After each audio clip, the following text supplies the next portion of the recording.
Hello everybody, it's Bobby at Bobby's Hobbies, and while I'm working on this, and this is a GG-1 made out of 2 Lima trucks. These are Lima pantographs. This is a penline shell. It's coming along nicely, and I have to make a platform in here, and then mount these leading and trailing trucks, which I have over here.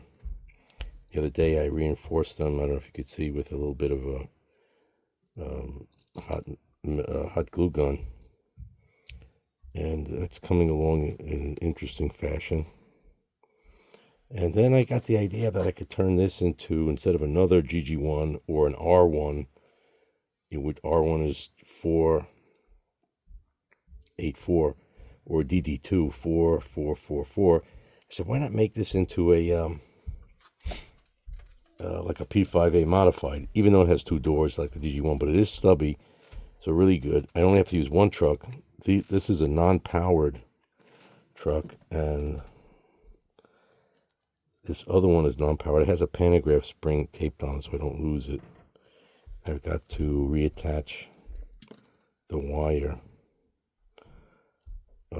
This is a different pantograph. Probably should go up there for another project. Now, so this has a wire for power. That will have a wire when it's soldered back on for power. This will pick up power on one side. 2 wheels will pick up power. I think it's these 2. So you'll have 3, 4, 5 on one rail, and 3 on the other, 5 and 3, not bad. How is this? Right now it's just sitting in here. I made a frame out of old plastic sprues. This is something like an example. You know, when I build a model, I try to save the plastic sprues. You know, and then you can build things out of it. There was a fellow I knew. He was older than me when I was back as a kid, and he was a great modeler.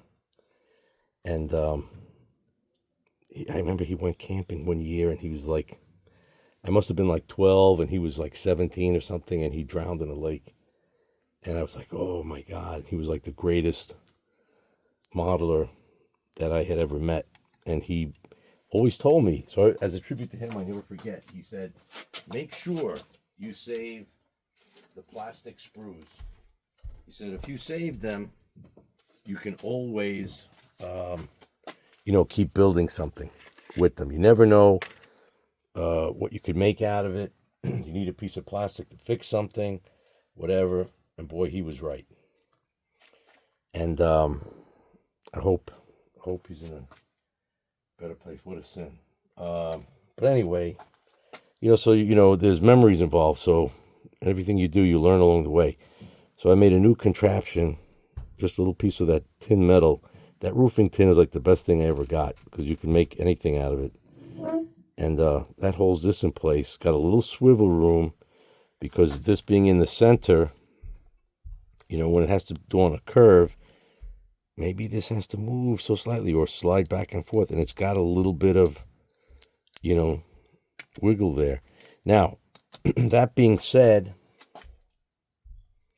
I got to hook up power to both trucks, test it. Got a frog in my throat. Make sure that this thing, you know, moves freely, which it's a little tight. You don't want it to be super loose. It's not going anywhere. And then when we put it in, I had made it where this part is shaved, because this has a piece of plastic. This shell was cracked. Now, the thing is, you know, Amtrak never ran a P5a modified, as far as I could tell. That was purely Pennsylvania Railroad. So I'm probably going to repaint this either Tuscan red or New Brunswick green. And well, I ran out of paint there. Oh, this has some paint in it. Maybe we do Tuscan red. Make this nice Tuscan red. Or New Brunswick green, one or the other. Make sure this thing has a little swivel.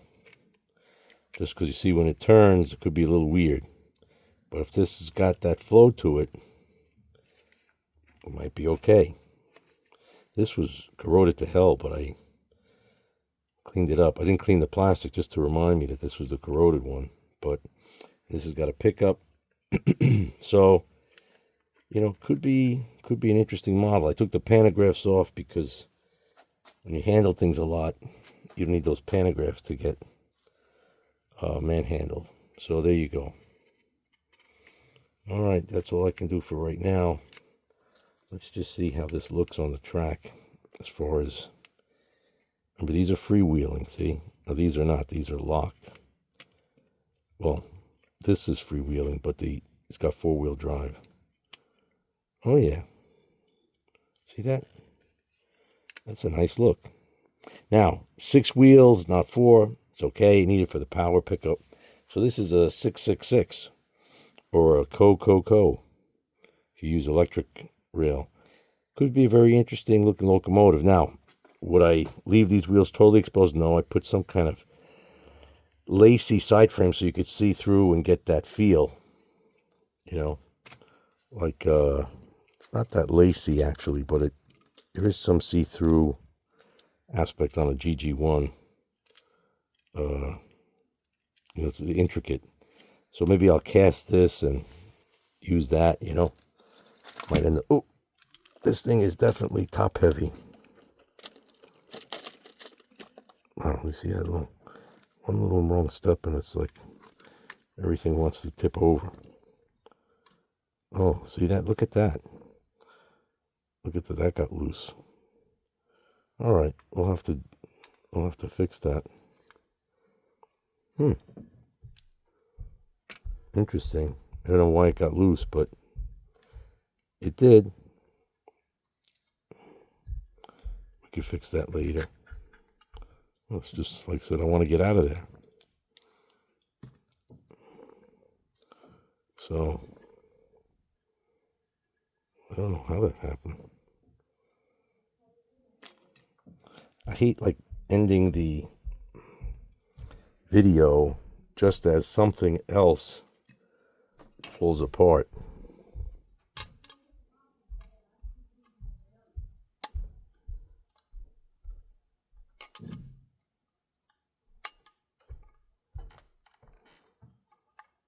Kind of like the train saying, hey, this is supposed to be about me. Finish me first.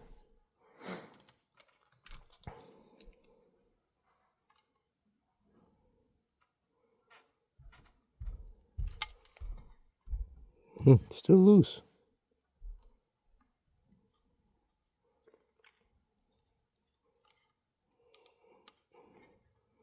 Weird. All right. I'll have to do the next video on that.